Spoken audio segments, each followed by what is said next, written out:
To learn about the off-grid lifestyle and to be inspired to live your dreams, click subscribe so you don't miss anything. Hit the bell notification. Chickens are getting pretty spoiled. Every time you come near them, they think that you got food. Carolyn gives them this mesh thing. She mixes up seeds and water and lets it ferment, a couple days, and they love that stuff. So every time we come down, they think it's time to get some food. We're gonna move them here in a few days. They're starting to really scrape up the yard, so they probably got about all the bugs out of this as they can. So not only that, it's kind of in the electricity's easement. I'm supposed to have 10 feet, or I think it's maybe 15 feet, I forget what it is. But it's too close here to the wood line, although they could get up around here if they had to. I think as long as it's a temporary structure, you can park it there. It just can't be permanent structures. So I can move it if they came through. I'd probably get it moved before they even knew it was there. So tomorrow it's supposed to rain. We're getting a cold front, I guess. I can feel the breeze coming from the north. So it's supposed to rain all day. I've decided I'm gonna cover up the well. So yesterday you saw I got the French drain. Well, it's not really a French drain, but it's kind of like a French drain. I got it all covered up with gravel there. And I tested it out. Water flows down it very well. I put a 5-gallon bucket over it on the one side and it drained all the way down to the downhill side here. And so the tarp, I put a tarp over it because I want that to simulate the building that I'm going to build here at the end of this month. Or at least I'll get the supplies for it at the end of this month. And so the building will extend out to the drain. Of course, this tarp's a little big, so it's not going to come out this far. Hopefully, by doing all this simulation, it will represent everything that I've done and will do. As you know, the water's dirty. When it rains, the well water gets dirty. And so I've put the well packer in. I've made a concrete slab. I've put in the French drain. And then I'll build a building. Hopefully now the groundwater will not get into the well. Tell you though, yesterday I told you I got that gravel for 20 bucks. Filled up the truck. I mean, it's not a lot of gravel. We got enough gravel here on the drive here that I'm not bottoming out. Used to, when I come off the road here, my, whatever that is called, down there at the bottom of the truck, would drag the road. Well, it doesn't do that now.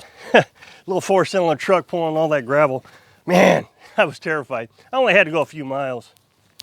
So I'm all ready for the rain. You know, it's funny, one of the things I do regularly is I get ready for the rain events. I fill up the water tank, which I did this morning.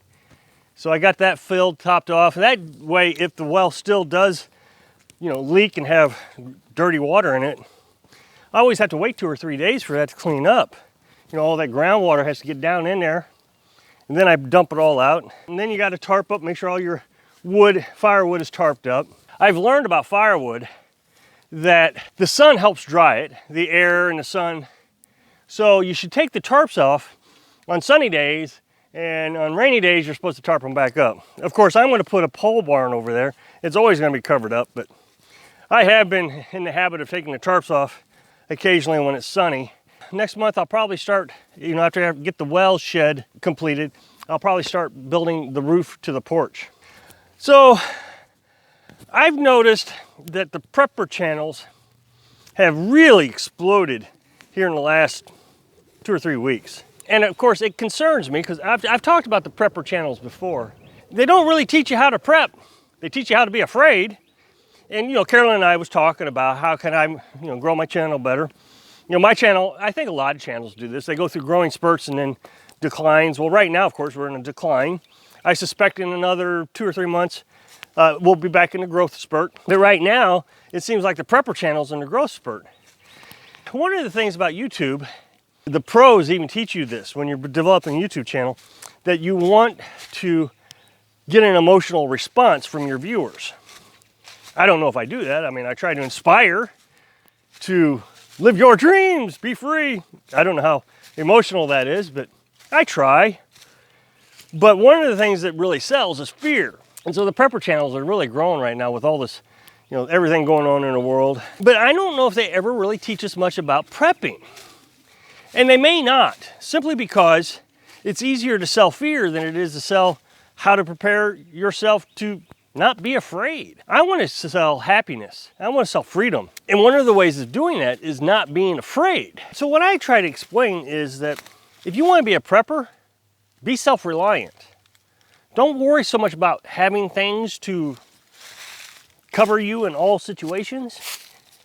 Have the knowledge and the experience and the wisdom to be prepared to deal with it when it comes. I've said many times on previous videos that in my past, I was a huge conspiracy theorist. I just knew the world was going to come to an end.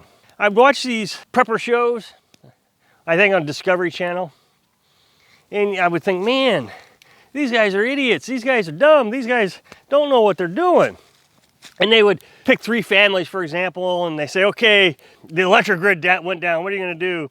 And they grab their bug out bag, and the family would be sneaking out at night. And of course, they'd miserably fail.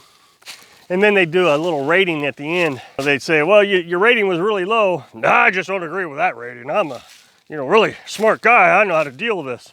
I always thought about what it is that you really got to have if you want to survive, when I was a conspiracy theorist. And really what you need to survive is being able to defend yourself if necessary. But one of the ways you can defend yourself is to get away from people. If you can get away from people and, out of sight, out of mind, I always thought that was the best idea. And so I try to stay out here in the country where a lot of people are just going to leave you alone.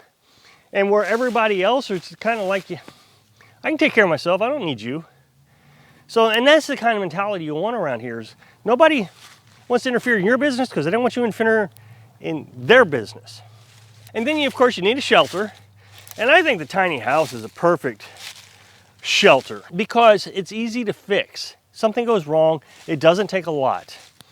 Just using this as a silly example, but let's say the roof starts leaking and there's no stores open, right? And I can't buy any roofing material, but I got a tarp laying around. I can literally tarp my entire house with one tarp, the tarp you saw up there. And you see that a lot after tornadoes. People rush into the store to get tarps to cover up the shingles they lost or the roof they lost. The tiny house is easy to patch together to keep it going.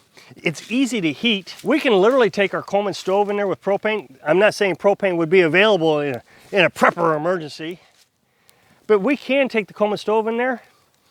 And this morning it was 37 degrees outside. It was 55 degrees in the house. I turned on the Coleman stove for about 20 minutes. It was 74 degrees by the time I shut it off. That's how easy it is to heat a little tiny house like this. Another thing that's essential is water. You gotta have water. Now, when I used to watch these prepper shows, they used to say that if you have a river nearby or a natural spring, that could be a very dangerous area because everybody else wants the water too. So if you're going down to get water from somebody else or from a different location, expect bad people to be there, or well, at least people who are trying to protect their interest. So having your own water source is a good idea. I really have felt really secure having my own water source. Yes, I've had a lot of troubles with it. It's dirty sometimes after a rain. I rely on a generator, at least I used to rely on a generator. The well always has water in it. Yes, wells can dry up. But if you really research what that means, dries up, it means the water level is dropped. So right now my water level is 60 feet down, for example. If it dries up, it may mean that it dropped down to 70 feet. And so my pump isn't touching the water level. It will fill back up the next time it rains. But now I have my inverter. I've got a big enough inverter that I can run the well for 3 minutes on a cloudy day. Which now you think 3 minutes, that's not much. But I've done the calculations, and even if I'm only getting 8 gallons a minute, that's 24 gallons on a cloudy day. On a sunny day, I can run it almost indefinitely. The well pump pulls 990 watts and I can make 1,000 watts of electricity, so it's close that I can almost run it indefinitely.